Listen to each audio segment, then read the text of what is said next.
Also, out of Paris Games Week, we finally got a release date for No Man's Sky, which is a game I'm super excited for, and I'm just getting tired of too much hype behind it, too much... it's been way too long. Too much hype. I think this game... It might be fun, it might be great, but I think with how many people that you talk to are just, oh, No Man's Sky, have you heard of it? It's insane. I don't think it's going to live up to it at all. Yeah. I'm really... it's a small development studio. Right. Was it 12 developers? It's 12, but Sony...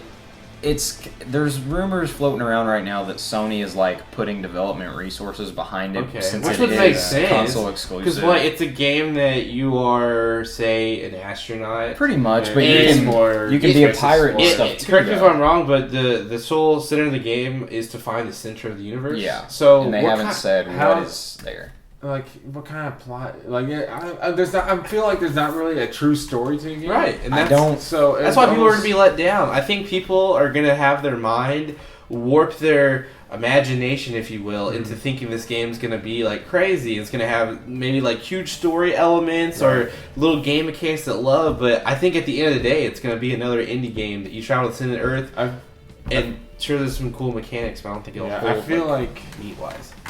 With a lot of the stuff they've shown so far has been based off exploring planets and just checking everything out, and like, you're the first one here, you get to name it. That's cool. That's super cool. That's really and then people can pass by. But then it's like, they've been saying like it's such a big world, like it's almost infinite, and it just keeps creating itself, which is really cool too, because like all the new species that like no species are the same and stuff like that. That's really cool. But is that enough to like keep you actually playing? Right, or is it... See, I think this is going to be a game where you play it for an hour and then you're done for it and you stop for a little bit. Because you get almost everything the game has to offer. To me, this game is something where like you're getting ready to go somewhere and you look at your phone and you're like, oh, I'm already ready to go. I have another 45 minutes until I actually need to leave. And you're like, let me hop into No Man's Sky real quick. And just travel. Like, I think it's going to be a quick...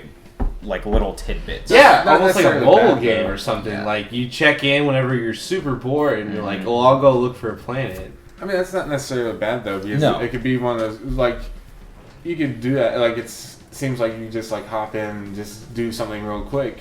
Or if you wanted to, maybe you could play it for like 4 hours straight or something crazy like that. I think you could. But I don't know, like, do you know when they first announced?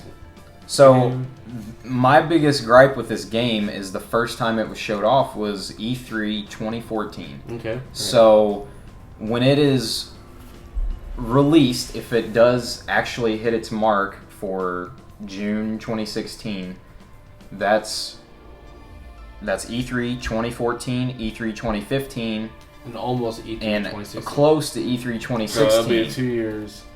2 years after the first announcement. Trailer, was it a trailer, gameplay? It was, I think it was just like a teaser. I don't think it was actual gameplay. And then they had so much coming out this year saying how it was going to have a release date of this year. Mm-hmm. So then when Paris Games came out, everyone was expecting, it'd be released Christmas or whenever we got home. You know how some games like to just throw it up on the internet. There were even... Everyone hoped that, they'd go to the press release or they'd hear about it and then everyone would say, well, it's on there or we can go download it. But then they pushed it back another 6-7 months. I feel like with this game, you really can't do like a 2-year space between announcing it and its release. Oh, no. Whereas other games like The Division, like, I'm still excited for it, even though it was announced.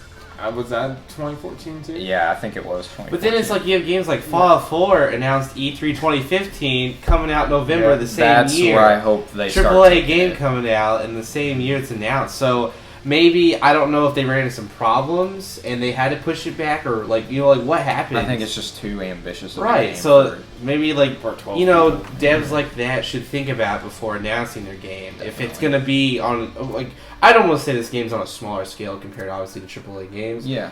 People are excited because it's something new, but it's like they announce it, wait 2 years, a lot of people probably already forgotten about it. Well, you have even the studio head, which is Sean Murray. He came out and said, this game's coming out in 2015, and it's not now. 6 months after 2015 is over. Aggravating everybody ready for it. So I hope this game better be around $20, $30 tops. Oh. Like if it's a $40, $60 game, I'm not gonna look at it. I'm not interested. But I hope it's good. So, that's what's going on with No Man's Sky. I mean, I do. I'm interested in what it brings. It looks fun. And maybe they'll just give it as a free It looks game, like right? it looks like a chill game, something you could just relax Like to and Mahjong. play for a little bit. Yeah. Definitely. But that covers No Man's Sky. I hope it's good. I hope it's not $60.